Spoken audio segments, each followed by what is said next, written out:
को रिहायर सिर्फ और सिर्फ हमारे रियल एस्टेट और प्रॉपर्टी को लुक आफ्टर करने के लिए किया। आपने अपने आप को क्यों महदूद कर दिया सिर्फ किराए इकट्ठे करने के लिए? आप ऑफिस क्यों नहीं जा रहे? मैं जानना चाहती हूँ वहां क्या हो रहा है। माफ कीजिएगा बेगम साहिबा,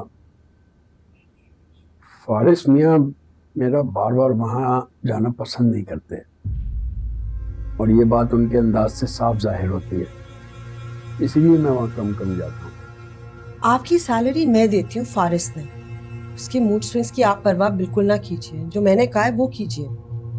जी ठीक है। और एक और बात, मैंने सुना है कि फारिस हमारी ज़राई ज़मीन का सौदा कर रहा है, पता करवाएं कि ये बात कहाँ तक सच है।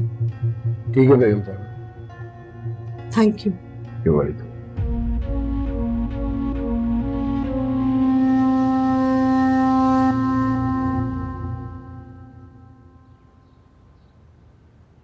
कब तक यूं ही कुटती रहोगी सफीना बेगम? जो होना था हो गया। और ये तुम्हें तो खुश होना चाहिए भाई, तुम्हारा भाई माशाल्लाह इतना बड़ा आदमी बन गया है, खूब तरक्की की है उसने माशाल्लाह। शकील साहब, मैं तो सोच भी नहीं सकती थी कि इतने वर्षों में जुनैद ने इतना कमा लिया, इतनी बचत कर ली। या फिर मेरे अब्बा कोई छुपा खजाना इसको दे गए थे? इसका जवाब तो तुम्हें तुम्हारा भाई दे सकता है भाई, या फिर तुम्हारे मरहूम वालिद साहब। आते रहते हैं ना तुम्हारे ख्वाबों में, पूछ लेना किसी दिन। शकील साहब, सख्त जहर लग रहे हैं मुझे आपके मजाक इस वक्त। अरे मेरा दिल जला हुआ है, जुनैद ने इतनी बड़ी बात मुझसे छुपा कैसे ली? ये यकीनन उस मीना ने किया होगा ये सब, वरना जुनैद की क्या मजाल कि मुझे इतनी बड़ी बात ना बताए। दुख तो मुझे भी है सफीना बेगम, कल की आई लड़की तुम्हारे भाई पर इस तरह काबिज होकर बैठ गई। बुरा नहीं मानना, लेकिन तुम्हारी हैसियत इस मीना के सामने बिल्कुल सिफर होके रह गई है। बहुत जल्द सबको अपनी अपनी हैसियत का पता चल जाएगा।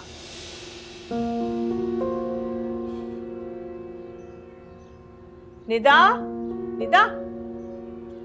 जी अम्मी। जरा मेरा और अपना बैग तैयार करो। किस लिए? कुछ दिन के लिए हम जुनैद की तरफ जा रहे हैं। मामू की तरफ? मगर उनको इत्ला तो दिया है ना आपने? मेरे भाई का घर है, मुझे क्या जरूरत है किसी को इत्तला देने की? बस हम जा रहे हैं, जाओ। अच्छा। मैं यहाँ पे अकेला नहीं रहूंगा मैं भाई।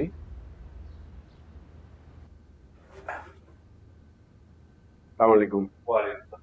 मुझे महमूद साहब से मिलना था। ठीक है, मैं महमूद साहब से मिलवा देता हूँ आपको। थोड़ा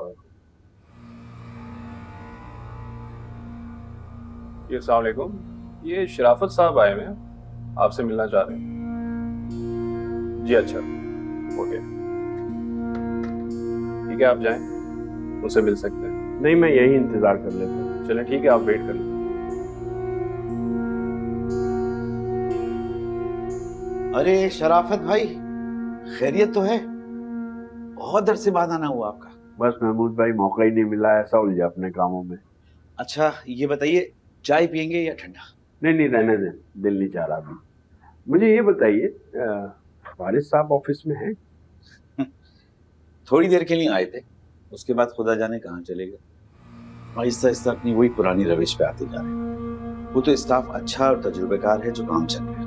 अच्छा, मैं तो समझा बदल गए होंगे फारिस में। अरे शराफत भाई, ये बिगड़े हुए रईसज़ादे आसानी से थोड़ी सुधरते। और फारिस साहब, उन पे तो कोई रोक टोक कोई सख्ती करने वाला भी नहीं, खुद मुख्तार, जो भी करेगा। भाई मुझे आपसे एक बात कंफर्म कर देती।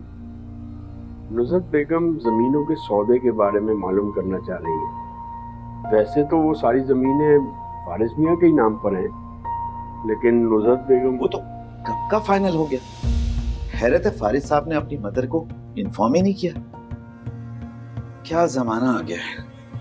एक वक्त था कि बेगम साहिबा के हुक्म के बगैर इनका भी नहीं होता था। अल्लाह हिदायत दे फारिस मियाँ को। अच्छा अब आ ही गए, तो चाय पी के लाजमी जाइएगा। आइए प्लीज।